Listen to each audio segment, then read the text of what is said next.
You ask Tiger to solve. This deals with linear equations with one unknown. The final result is g=2. Let's solve it step by step. Simplify the expression. Expand the parentheses. Simplify the arithmetic. Swap sides.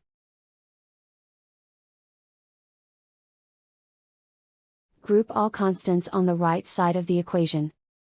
Subtract 12 from both sides. Simplify the arithmetic.